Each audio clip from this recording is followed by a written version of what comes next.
nation truly shift its entire technological focus, from cutting-edge innovation to widespread adoption, and still remain at the forefront? And maybe more fundamentally, what does success in AI truly look like anyway? Today we're exploring China's accelerating AI development, particularly focusing on the 6 months or so following the breakthrough of an open-source model called DeepSeek. Now, we'll use a fascinating article from The Economist as our starting point, our initial lens, if you will. But our mission today is really to go beyond its framing, try to cut through some of the noise, and uncover the hidden complexities, maybe some surprising truths, about China's AI landscape.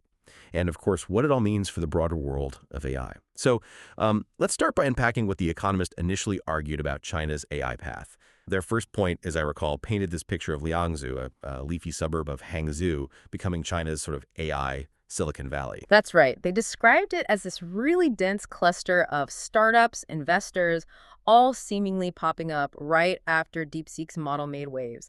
It was an ultra-cheap open-source model, which really impressed the field. And the founders studied nearby, right, at Zhejiang University. Exactly. So there's a local connection driving that specific hub. Okay, second point. Mm-hmm. The article suggested China was pivoting, moving from frontier R&D to real-world use cases. Mm-hmm. The idea there was that model costs had fallen so dramatically that the real competitive edge for China would come from actually using the AI widely, adoption rather than just inventing the next big model. Right, and they had that Gartner survey figure, 40-something%. Yeah, 43% of firms surveyed were already piloting generative AI. The Economist saw that as strong evidence for this adoption push. Okay, third, they tackled the export chip squeeze. This was Washington's ban in April on NVIDIA's H20 training GPU. These are the really powerful chips needed for training big AI models. Right, the workhorse chips for development. But the article framed it as, quote, not a showstopper. Yeah, they suggested that, okay, it's a headwind, definitely, but domestic innovation and, importantly, state demand would keep things moving forward, not a fatal blow. And fourth, a really big theme was the role of local governments. Huge theme. Subsidies, state orders. The idea was these would turbocharge diffusion, basically spread AI use rapidly. There's that example of Rokid, the AR glasses maker in Hangzhou. Getting a $3 million grant almost instantly. And they mentioned hundreds of public sector pilot projects happening. But they did add a note of caution, too, didn't they? About potential bubbles. Yes, definitely. Pointing specifically to areas like humanoid robots, where maybe the investment excitement was getting ahead of the practical reality. So kind of a balanced view there. Okay, so that was the initial picture The Economist painted. But here's where it gets really interesting. What's actually happened since then? Because things move fast. They really do. And perhaps the most striking development is that Chinese open source models are now topping global leaderboards. Topping them? Which ones? Well, if you look at LLarena, that's a respected global benchmark. It rigorously tests LLMs, now ranks Kimi K2, Minimax M1, Q3, and even a DeepSeek variant, R1, as the top 4 worldwide. Wow. Okay, so that kind of pushes back on the idea that China's only focusing on application now. Exactly. It directly challenges that premise from The Economist that China is tilting away from the cutting edge. Or actually seeing is that their frontier R&D is still incredibly vibrant.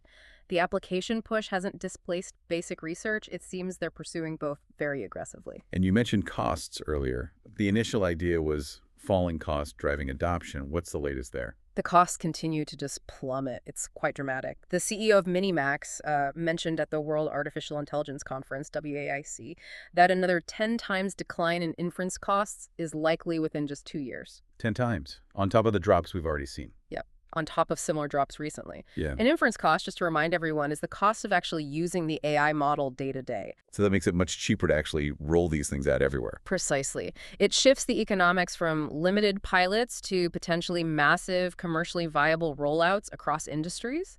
It really greases the wheels for that widespread adoption. We also saw a shift on the chip controls, didn't we? A kind of U-turn. Sort of, yeah. The U.S. did reverse its April export stop on those H20 chips. New shipments are being allowed, though it seems licenses are still needed case by case. So some relief, but still uncertainty. Exactly. Short-term relief, yes. But the ongoing uncertainty definitely keeps nudging Chinese firms towards developing their own local accelerators and finding ways to make their algorithms more efficient. It shows the system's resilience, They adapt. Okay, so adoption is high. That SAS survey finding 83% of Chinese corporates already using Gen AI, that certainly confirms The Economist's water is boiling idea.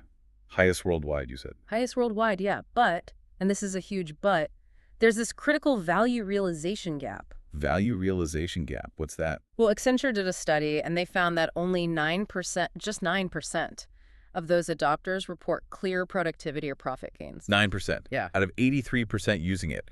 That's a massive disconnect. It really is. And it raises this crucial question. Deployment doesn't automatically equal impact. What's missing?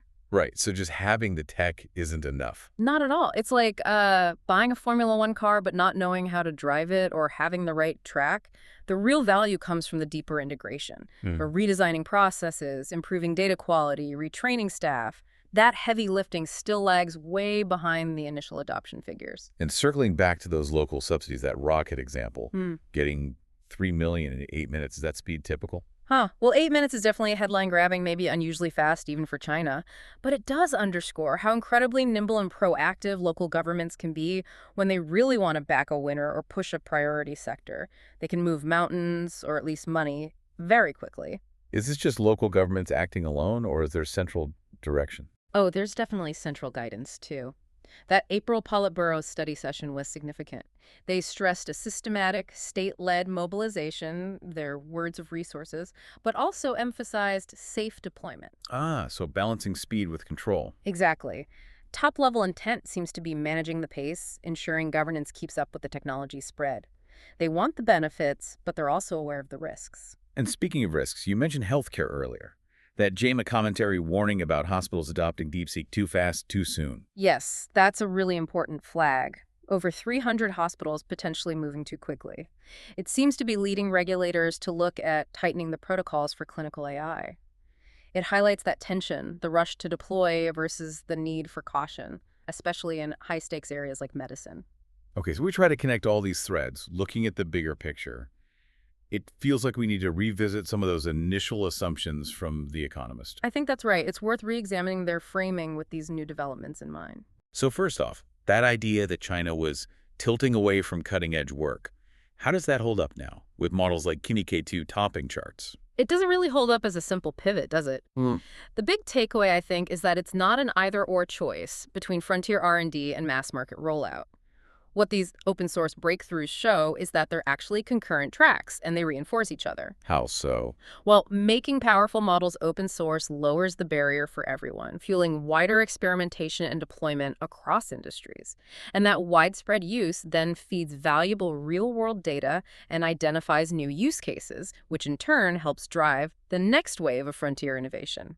It's a cycle. Interesting. A feedback loop, not a switch. But what about the chip bans potentially derailing training? You mentioned the H20 reversal, but also efficiency gains. Right. The H20 situation showed these controls aren't set in stone. They can be fluid.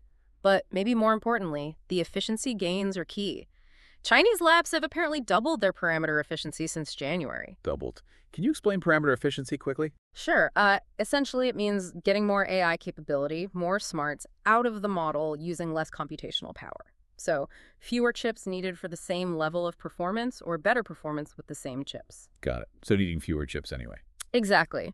So any delays or difficulties in getting foreign chips just puts more pressure on and provides more incentive for designing better domestic chips and developing more efficient algorithms like these sparse matrix techniques. It actually accelerates their drive for self-sufficiency, an unintended consequence perhaps. And the assumption that high adoption automatically means high impact. That 9% figure really blows that up. It really does. It's probably the most sobering statistic here. It hammers home that integration is the real challenge, not just installation. Companies get the AI, but unless they fundamentally change how they redesign workflows, ensure they have good quality data feeding the AI, reskill their people, they just won't see those big productivity jumps or profit gains. The value is locked behind that integration effort. Okay, lastly, the risk of state subsidies creating bubbles. The Economist flagged it, particularly for things like humanoid robots. Is that risk still high, or are there sort of counter mechanisms? The risk is always there with rapid, Targeted funding, absolutely. Quick grants can lead to overinvestment, especially in flashy areas like robots, where maybe the hype outruns the immediate use case. But we are seeing what look like guardrails emerging, things like those periodic Politburo reviews, keeping an eye on the overall direction, and, crucially, a potential shift towards milestone-based funding. So you don't just get the cash up front. Maybe it's released as you hit specific targets, specific KPIs. Linking the money to actual results. Exactly. It aims to keep the capital disciplined, focused on outcomes, and hopefully prevent the kind of widespread frothiness or overexuberance we've seen in past tech cycles. More accountability. So, putting this all together, what does the path forward look like? How does China plan to navigate all this complexity, fostering innovation, but also managing the risks? It sounds like there's a roadmap taking shape. There seems to be, yes. Based on recent policy discussions and expert commentaries, about 5 key actions stand out as forming a kind of constructive roadmap. Okay, what are they?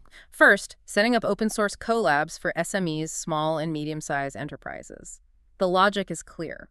Leverage China's strength in these powerful public weight models like DeepSeek or Kimi to make it easier and cheaper for smaller companies to get into AI. How would that work practically? Well, you could see something like the National Science and Tech Board co-funding the creation of sector-specific fine-tuning datasets. So a small manufacturing firm could take a big general model and easily adapt it for their specific factory floor needs without massive R&D costs. Okay, number 2. Second, developing process-first adoption playbooks. This directly tackles that huge 83% versus 9% adoption value gap we talked about. The idea is for bodies like MIT, the Ministry of Industry and Infotech, perhaps working with industry groups, to publish detailed standard operating procedures, or SOPs. Like step-by-step guides. Exactly. Model SOPs for key sectors like finance, retail, healthcare, showing companies how to actually integrate AI into their core processes to get real value, not just stick it on top. Makes sense. Third, implementing safety sandboxes in critical fields. We saw the concern in healthcare. So the idea here is to create controlled environments where companies can iterate quickly, test AI applications, but with guardrails to manage the risk. Phased clinical validation for medical AI is a prime example. So, innovate fast, but test carefully before wide release. Precisely. You could imagine a joint regulatory sandbox run by the National Health Commission and the Ministry of Science and Tech, maybe with different tiers of deployment allowed based on testing levels. Okay, number 4 on the roadmap. A compute reversification program. This is about tackling the chip supply chain volatility and costs head-on. It could involve things like tax credits to encourage domestic AI chip manufacturing, the GPU fabs, and also grants specifically for R&D into algorithmic efficiency, like those sparsity techniques, to get more out of the hardware they already have or can build. Reduce reliance on single sources. And the 5th action. Finally, shifting towards milestone-linked local subsidies, moving away from just quick upfront grants. Like the Hangzhou example, but with more strings attached. Sort of. The idea is to use digital platforms, maybe like Hangzhou has, but to release funds incrementally, only when companies actually verify they've hit agreed-upon key performance indicators, or KPIs. So proving they're achieving something concrete with the money. Yes. It aligns the financial incentives much more closely with measurable adoption outcomes and real-world impact, rather than just initial activity. That all sounds very structured and pragmatic. It addresses a lot of the issues we've discussed. Are there obvious hurdles to making this roadmap work? Oh, definitely. Implementation is always the challenge, especially across such a vast and diverse economy. Getting genuine buy-in locally, ensuring the playbooks aren't just ignored, balancing state direction with letting innovative SMEs actually innovate, that's tricky. And as we saw with healthcare, the pace of tech can still outrun the governance, so constant vigilance and adaptation of these rules will be needed. It's not a set-it-and-forget-it plan. Right. So for you, our listener, if we try to boil it down, the bottom line seems to be this. That DeepSeek budget model moment wasn't really about China stepping back from the AI frontier. Instead, it looks like it helped democratize access to the frontier, kicking off this huge wave of practical experimentation across both industry and government. That's a good way to put it. And the indicators of underlying strength are definitely there. Inference costs still falling dramatically. Local governments have these rapid-fire funding tools. And critically, Chinese open-source LLMs are genuinely world-leading right now. But the key challenges are also very clear. Firstly, capturing value, actually turning all those pilots and deployments into measurable productivity and profit gains. That 9% figure looms large. And secondly, governing safely as this technology scales up, particularly in those high-stakes areas like healthcare or finance. So it seems with these systematic state-guided guardrails coming into place, alongside this really vibrant open-source culture they've developed, China's AI ecosystem looks positioned, perhaps uniquely, to push forward on both fronts, innovation and adoption, R&D and rollout, keeping that steam engine stoked, as it were, well beyond the initial DeepSeek spark. Which leaves us with a final thought for you to ponder. As we watch China's unique approach to this blend of state guidance, market forces, and an increasingly open-source ethos, what lessons, if any, can other nations learn from it? And maybe more importantly, how might this specific dynamic reshape the entire global AI landscape in the years ahead?